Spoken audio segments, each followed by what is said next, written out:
देखिए मैं तीसरी इक्वेशन के बारे में बात कर रहा हूं जो कि क्या था, b square minus u square equal to 2as। ठीक है, यानी ये कौन सा इक्वेशन है, वेलोसिटी डिस्प्लेसमेंट इक्वेशन है।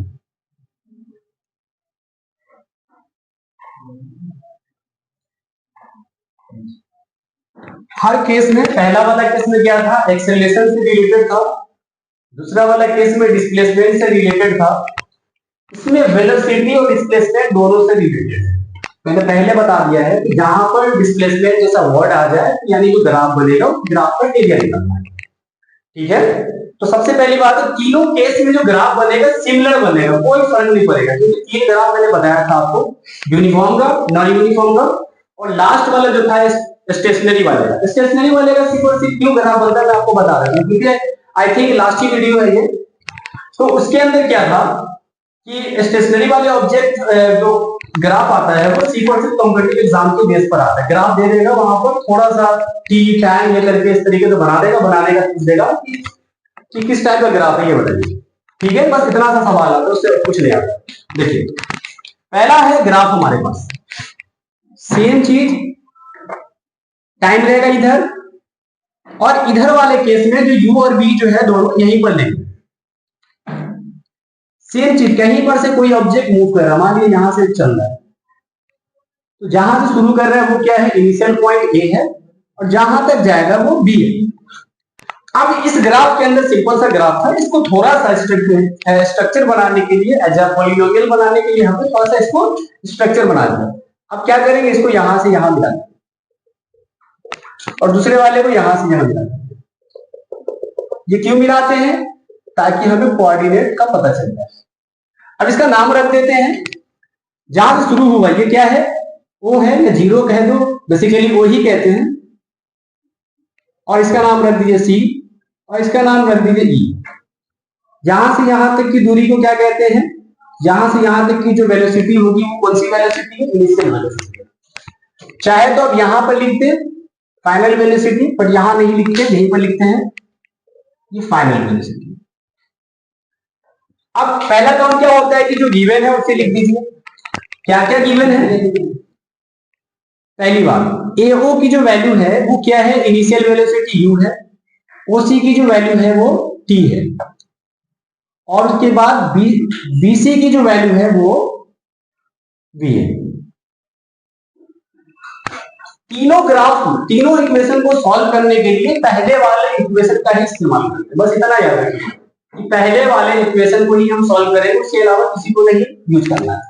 पहला वाला इक्वेशन क्या था, v equal to u plus a, क्योंकि तीनों के अंदर इसी का इंटरफेयर करना है। पहले वाले जो अभी मैंने बताया था s equal to ut plus half t square के बारे में, उसके अंदर भी यही इंटरफेयर कर रहा था। अब इस वाले इक्वेशन में भी यही इंटरफेयर करेगा, कैसे करेगा देखिए। पहली बात, अब हम क्या निकालेंगे, एरिया निकालेंगे। बस मैंने क्या कहा, जहां पर आपको ये एस दिख जाए बस सीधे डायरेक्ट कहेगा एरिया ऑफ ग्राफ, यानी ये वाले का एरिया। आपको ये फिगर देख के कौन सा पॉलीगॉन लग रहा है, ये साइन रख के हम आपको बता सकते हैं, आप थोड़ा समझ गए होंगे कि कौन सा ग्राफ है। पूरा का पूरा ये बन रहा है क्वाड्रिलेटरल, बट क्वाड्रिलेटरल के अंदर कौन सा बन रहा है, ट्रैपेजियम बन रहा है। तो हम डायरेक्टली लिखेंगे एरिया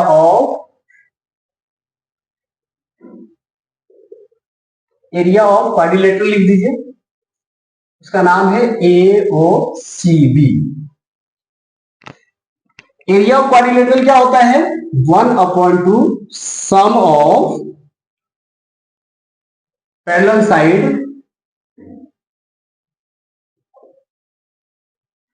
मल्टीप्लाई परपेंडिकुलर हाइट। अब बच्चे यहां पर कंफ्यूज हो, सर हम ग्राफ कर रहे हैं कि परपेंडिकुलर हाइट की है। जब भी आप कोऑर्डिनेट ज्योमेट्री को पढ़िएगा, चाहे वो ये हॉरिजॉन्टल या वर्टिकल लाइन एक दूसरे के परपेंडिकुलर होते हैं। हम ये कह सकते हैं कि ये 2D फिगर है, और जब यहां से शुरू करेगा तो दोनों 90 डिग्री पर चल रहा होगा।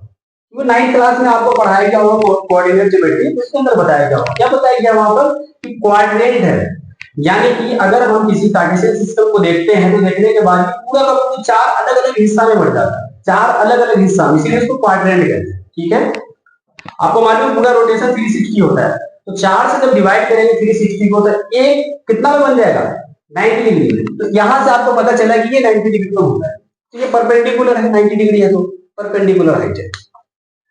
साइड देखिए, पैरेलल साइड जो है ना कौन सा है, ये इसके पैरेलल है दोनों के, तो बीसी की वैल्यू कितनी है, वी है, या हम ये कह सकते हैं बीसी लिख सकते हैं यहां पर, प्लस ये है एओ मल्टीप्लाई परपेंडिकुलर हाइट क्या है, ओसी है।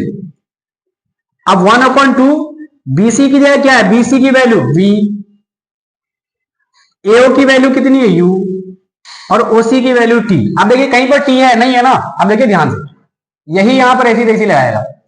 अब टी को क्या करेंगे, इधर ही छोड़ दिए भाई साहब, आप यही रहिए, तो पहले आएगा यू तो माइनस में आएगा, अब बच जाएगा मल्टीप्लाई में तो कहेगा सीधे नीचे आ जाओ, तो पता ही होगा इतना था, यानी टी की वैल्यू आ गई वी माइनस यू अपन में टी, तो वहीं पे डाल दो।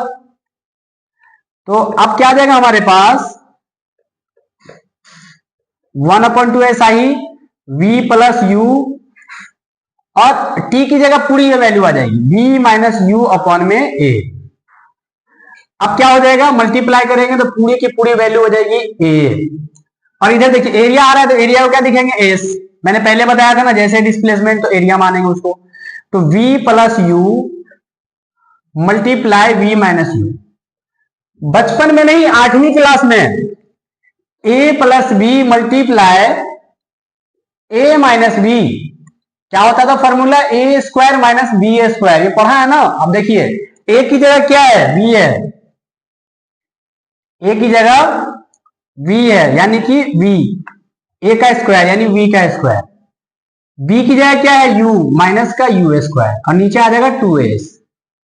क्या करेंगे, v square minus u square ऐसे रहने देंगे, 2 इधर आ जाए भाई 2a, तो बन जाएगा 2s। यही तो प्रूफ करना था, यानी v square minus u square equal to 2as, यही प्रूफ करना था। ग्राफिकली मेथड से तीनों इक्वेशन